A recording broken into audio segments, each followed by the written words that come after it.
Lamont Tonelli.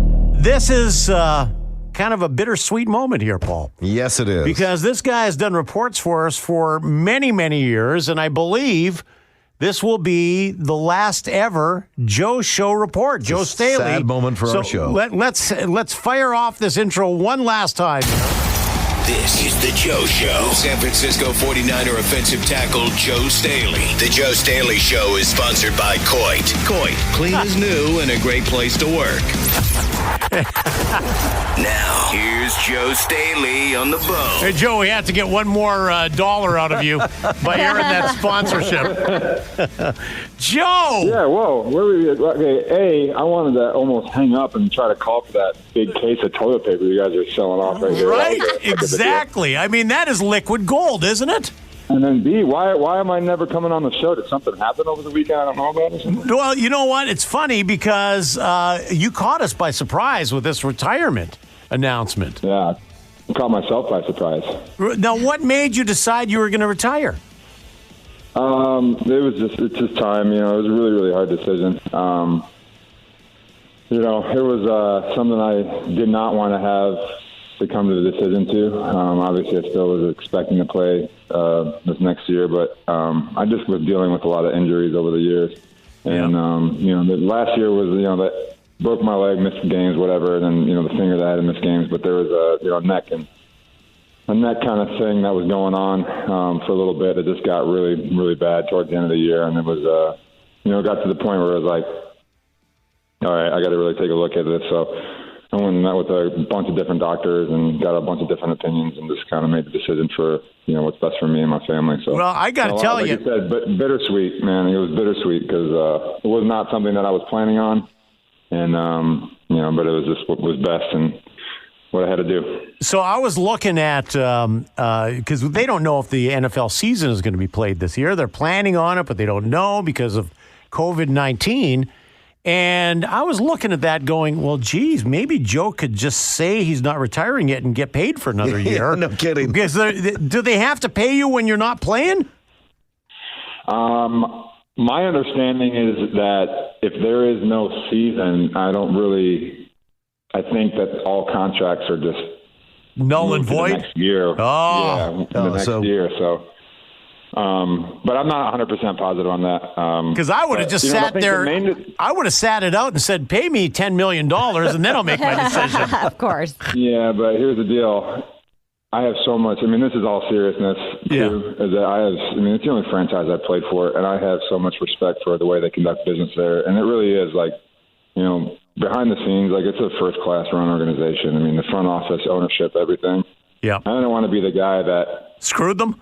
You know, screwed them over because they've been so good to me, and I want to make sure that I made the decision before the draft, and that was the kind of the decision that I wanted to do, so they could have a plan in place, and you know, obviously being able to get Trent Williams was pretty seamless. You know.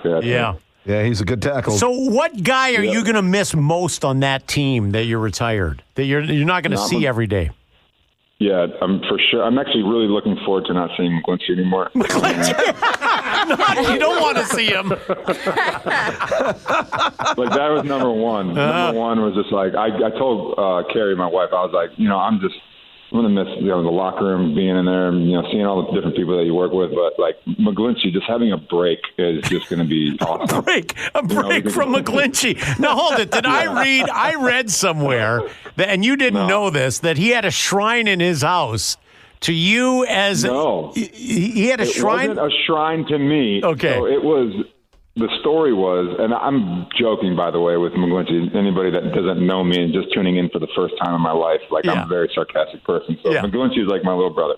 Okay, anyway, so McGlinchey, I go over to his house for the first time that he had in San Jose, and he you know, moving all his stuff in, his first house after college. He's feeling proud, kind of showing stuff off, and then he's got a jersey of his high school jersey that he had framed or whatever, and he got it in his man cave. Right, his little area where he's got like his TV and stuff. Yeah, and it's number 74, and so I'm just, you know, giving him crap and talking and like, hey, it's nice that your heroes in the house now. You know, you're probably wearing 74 because of me back in high school, and like just joking around, not knowing. And then he was like, I'm actually really embarrassed that you saw that. So, like, that was 100% what I did. Like, come on, was really. Oh my. Yeah, he was like dead serious. And then I felt really uncomfortable. And I was like, oh man, this kid's obsessed with me, and I'm, and you're busting his balls. Now I'm a little bit uncomfortable. Oh my goodness! Now I got maybe a possible stalker situation on my hands. That's hilarious. And you're sitting there. It could have turned into like if he brought out like a sledgehammer and broke your ankles, like Kathy Bates. Yeah, well, what's that movie? The Stephen King book. Exactly. Yeah. He said he was going to take over left tackle. Starts breaking your legs. Well, I will tell you, Joe, we are going to miss you. Oh, my God. And I'm glad you said you're available because we'll call you up. And we made one last, because, whenever we had you on, we would make a special song for you. Yes. And we made one. Now, I don't want you to tear up on this because this is pretty touching. Pretty emotional. It's called Goodbye, Joe Staley, with Elton John singing it. Here we go.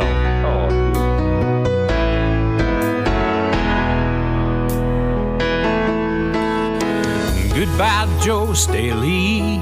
We'll miss you on Lamont Tonelli. You did a crazy football call almost every week. Almost. Because sometimes you would sleep in, and now you can do that a whole lot more. Because now you're retiring, old number 74. And we love the way you live your life. You were perfect on the bone. Talking about the 49ers on your crappy phone. And we love making fun of you for your broken limb.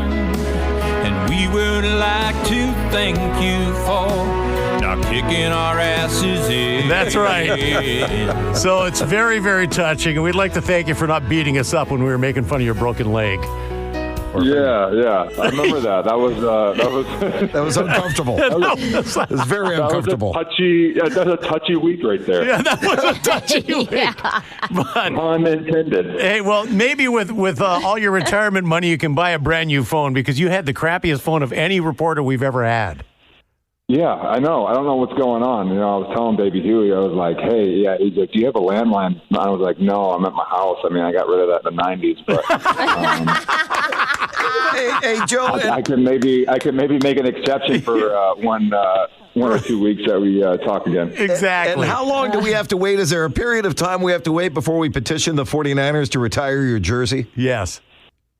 Yeah, I mean, they probably already did, and they just haven't told me about it yet, but I would expect it, pretty much. I don't think anybody's ever going to wear that number again because unless McGlinchey. I just piss. I piss excellent. I piss excellent. All right, Joe, we're going to miss you, bro, and happy retirement. What, you're leaving already? This is done? Yeah, that's done. We got to move on. Oh my goodness. Okay, all right, move on. All right, see you later. Okay. Hey, Joe, we're going to miss you, man. Best. Thanks for everything, man. Hey, I want to say one thing right before you guys cut me off. Yeah. Get me out of here. Yeah.